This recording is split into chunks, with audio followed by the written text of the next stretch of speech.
A very good morning to all of you. How are you all?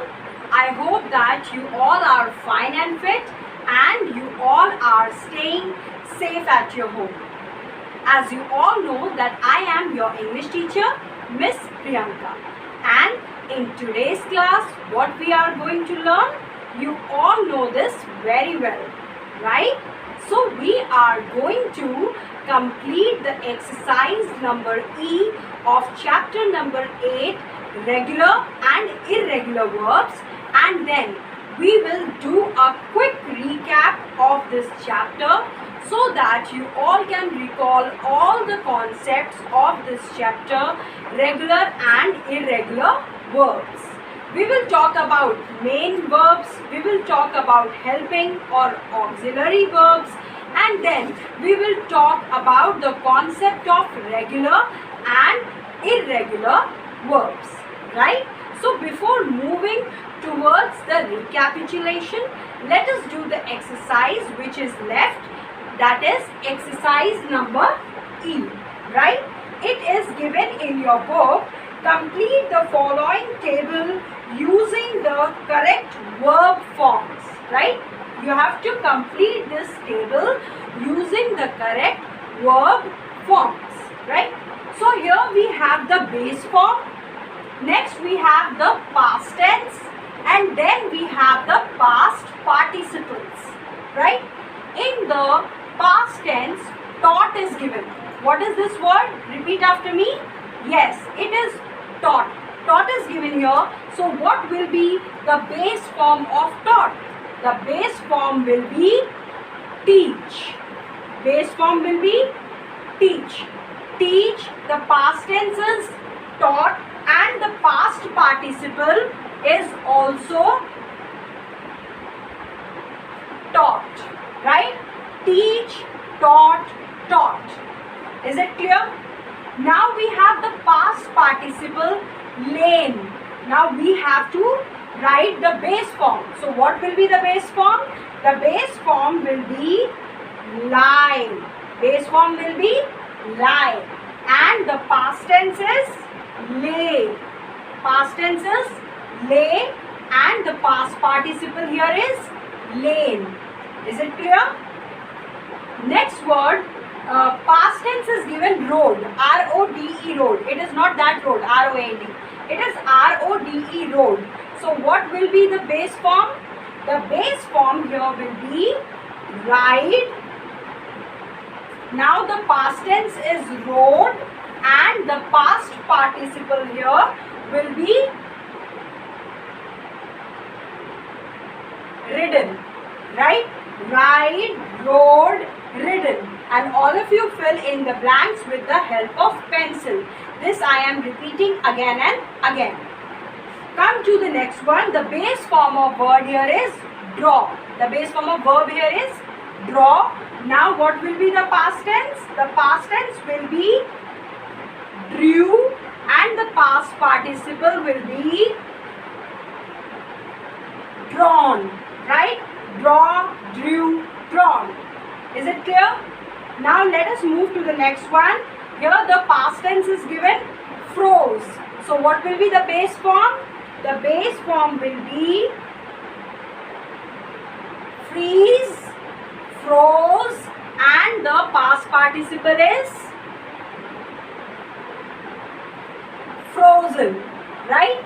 Freeze, froze, frozen. We have written all the three forms. Now we will do the next ones. Now students, the next word in the past participle is become. So what will be the base form? The base form is become, right? The past tense will be became and the past participle is become. Is it clear? Next word in the past tense is dreamt. So what will be the base form? The base form will be dream. Dream, dreamt, and the past participle will also be dreamt, right? Next is lead. Lead in the base form. So what will be the past tense? The past tense is led. Right? The past participle is led. Right? So lead, led, led. Clear? Come to this word, broadcast. So students, the past tense of broadcast will be broadcasted or what? No, it will remain the same. Broadcast, broadcast, broadcast. Right? In the past tense also it will be broadcast, and in the past participle also it will be broadcast. Right? So let us write it. Broadcast. Again it is broadcast. Right? Broadcast, broadcast, broadcast. In all the three forms. Right? Now the next one is forbidden. Forbidden is written in past participle. So what will be the base form and past tense? The base form here is forbid, and the past tense for forbid is forbade.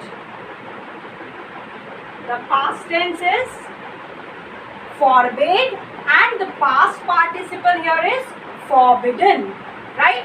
So we have here completed exercise number E of your book, and now you have to complete all the exercises of this chapter, as we have completed all the exercises. Right? This and all the exercises we have completed till now.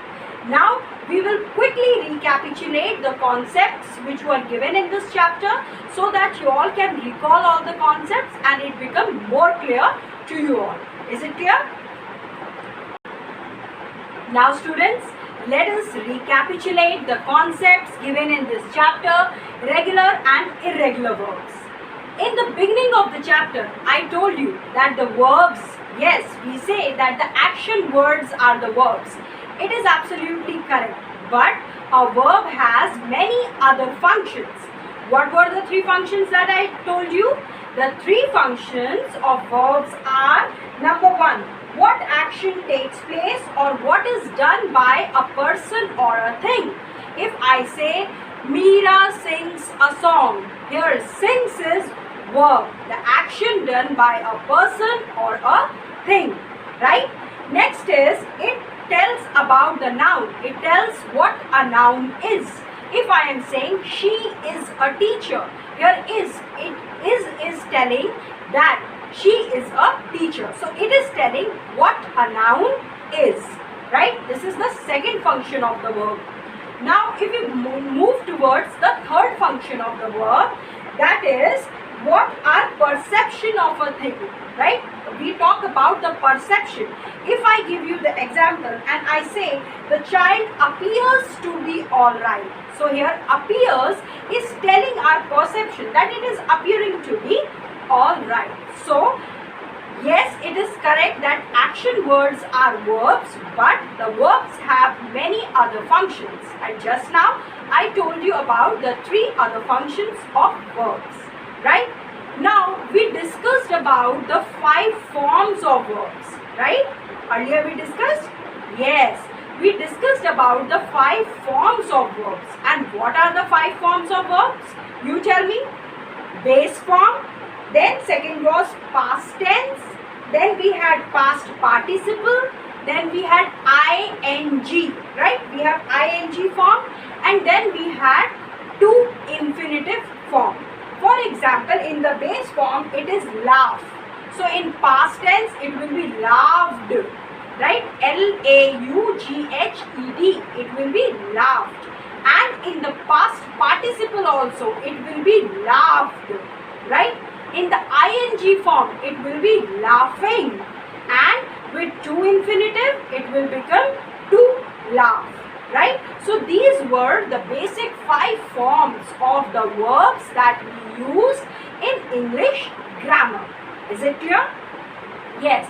Now, after talking about the concept of verbs, we divided the verbs into 2 types. Number 1, helping or auxiliary verbs. And number 2 is, you tell me, main verbs. Very good, students. So we divided the verbs into 2 types, main verbs or helping or auxiliary verbs, right? Now we have these sentences here, right? So we will clear the concept of main verb and helping verb, right? If I say Karan was crossing the road, here was is helping verb. Was here is helping verb. And crossing, the action word, here is the main verb. Is it clear? Now, let us move to the next sentence. It is, I can swim. What the sentence is? I can swim, right? So, can here is the helping or auxiliary verb. And swim, the action word, here is the main verb, right? Come to the third one. I have finished my work. What it is written? I have finished my work. Here, have. This have will be, yes, this have it will be auxiliary verb or helping verb. And this action word, finished, here is the main verb. So till now we understood that the words like was, can, have, all these are helping verbs, and the main action words like crossing, swim, finish, all these are main verbs. But sometimes the helping or the auxiliary verbs also act as a main verb. So you will ask, ma'am, how? Is if I talk about this is if I write this, then you will say yes, it is a helping verb or it is an auxiliary verb. How can you say that it will act as the main verb, right? So yes, it can act as the main verb. How? That I am going to tell. If I say Aslam is the head boy of the school, what I am saying? Aslam is the head boy of the school, right? Is there any other verb in the sentence? Only is the verb. Is there any other verb in this sentence apart from this? No. Only is the verb. V-E-R-B, verb in this sentence. Aslam is the head boy of the school. Here is acting or is the main verb in the sentence. So sometimes as per the sentence, the helping verbs also act as the main verb, or they also shows the characteristics, or they act as a main verb, right? In the sentence, if it is written Aslam is the head boy of the school, so is the main verb in the sentence, right? Earlier I was telling you that is, am, are, all these are helping verbs, but as per the nature of the sentence, their role also changes. Is it clear? So this was the concept of helping verb and main verbs. Now we will move ahead towards the concept of regular verbs and irregular verbs. Is it clear? Now students, let us learn about the concept of regular and irregular verbs, right? Now students, what are regular verbs?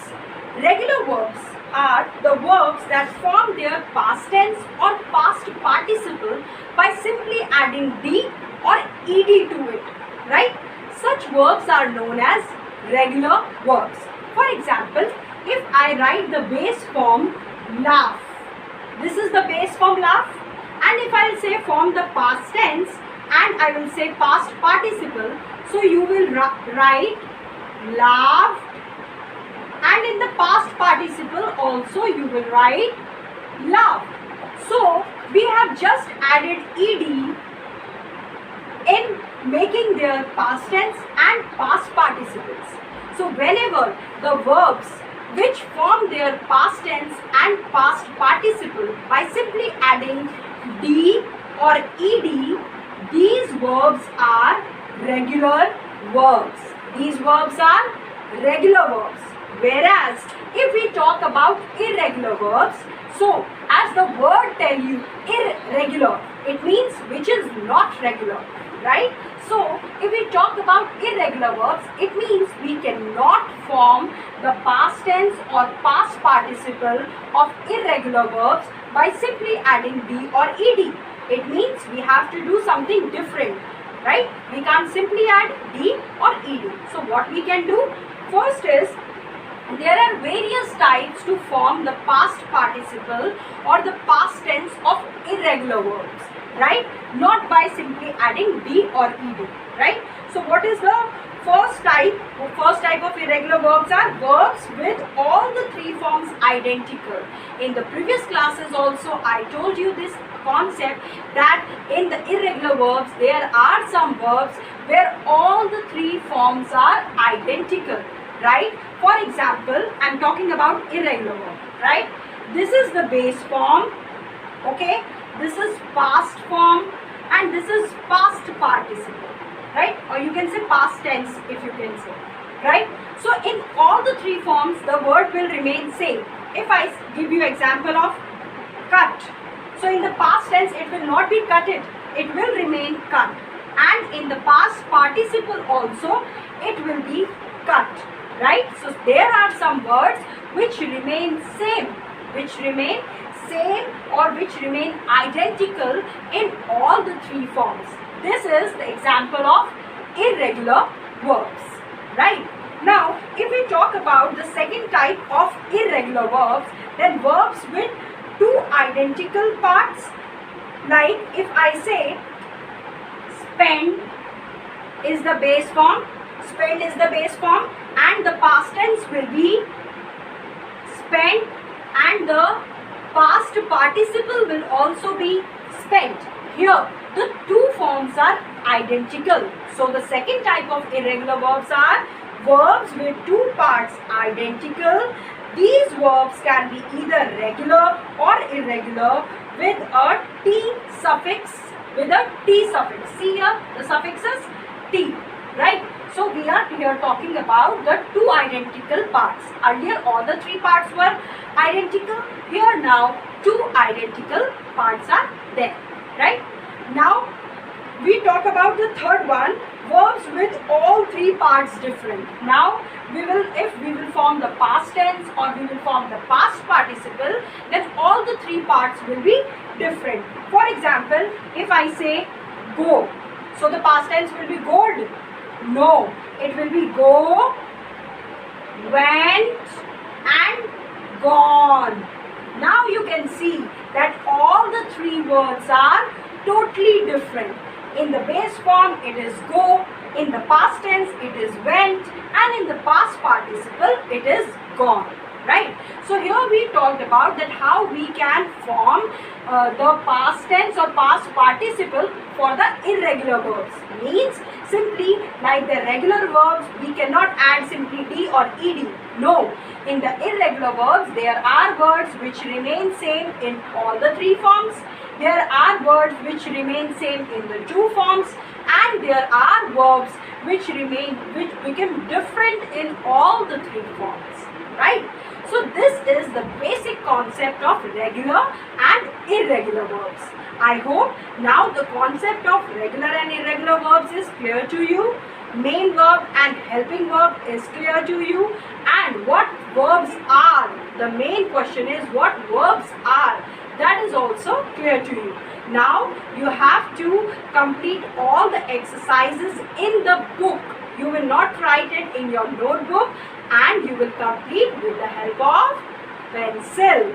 Yes, I hope that all my students are very much attentive and they will complete their work as soon as possible. Thank you so much, class.